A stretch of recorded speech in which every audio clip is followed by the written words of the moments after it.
Dito naman sa Viewman, pagka-sign up mo pa lang, meron kang ma-receive na 57 pesos. Green points, 1:1 na yan. 1 point is 1 peso.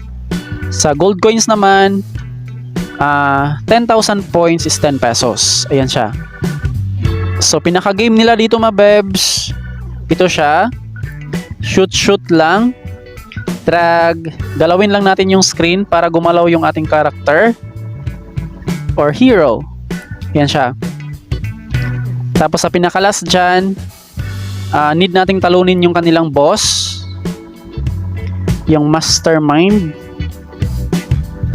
Ito yung mga items. Mamili ka lang dyan. See? Sobrang basic lang din siya. Laser. Try natin. Malapit na yung boss. Right there. Lightning.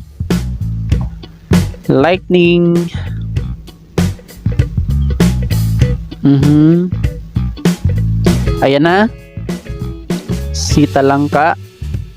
Grab. Or crab ba yan? Hindi naman. Scorpion. Yarn.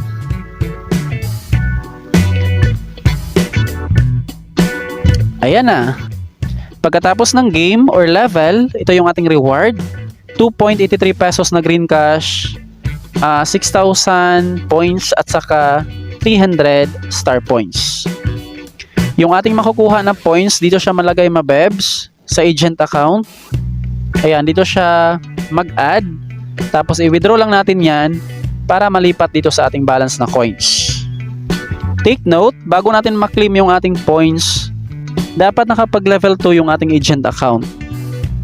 So para mag-level up yung ating agent account, ito yung kailangan na points, itong green. Dito tayo mapunta sa kanilang daily task. Ito yung mga green points na makukuha natin mabebs kapag na-achieve natin tong mga task.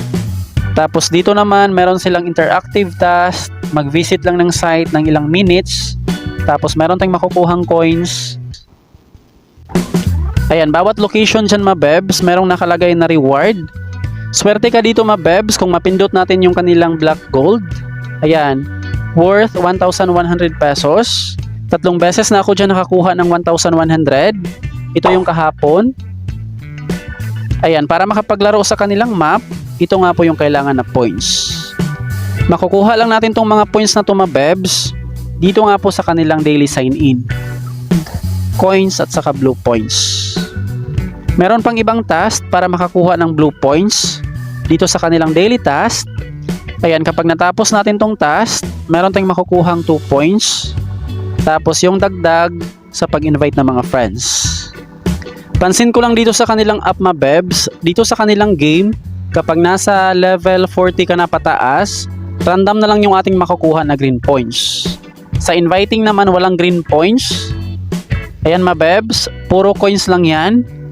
Yung kitaan sa kanilang green points, ito nga pong agent kapag nag-level up. Tapos dito sa map, malaki yung chance na dito nga po tayo makakuha ng maraming green points. So yun lang. Anyways, kahit mahirap mag-ipon dito ng green cash, bumawi naman sila sa pag-cash out. Dahil dito nga po sa cash out mabebs, wala na nga po siyang ibang condition. Like for example, kapag meron ka ng balance dyan na 850 pesos, matik na natin yung ma-cash out, papunta nga po sa ating GCash. Ayan, meron tayong balance dito mabebs na 6,066. I-cash out natin tong 2,800. Push. Confirm. And then, success. So, matik na. Wala nang requirements. Dito natin ma-check yung ating cash out. Ito na mabebs, nakapending na yung ating cash out. Tapos, sa coins naman, try natin siyang i-cash out. Baka pwede pa. Bago tayo makapag-cash out dito sa coins, dapat meron tayong balance na 200. So 200 pesos yung kanilang minimum via GCash, PayMaya, GrabPay at saka PayPal. Kapag sa Lazada naman, kahit 1 peso mabebs, pwede kang mag-cash out. Ayan, i-confirm lang natin yan. Success. Happy to accept. Ito na yung ating pending lahat. 5,000 plus, 2,664, at saka 2,800. Alright. Regarding naman sa pag-process ng payout, pinakamatagal dyan, 1 minute to 24 hours up to 3 working days. A few minutes later.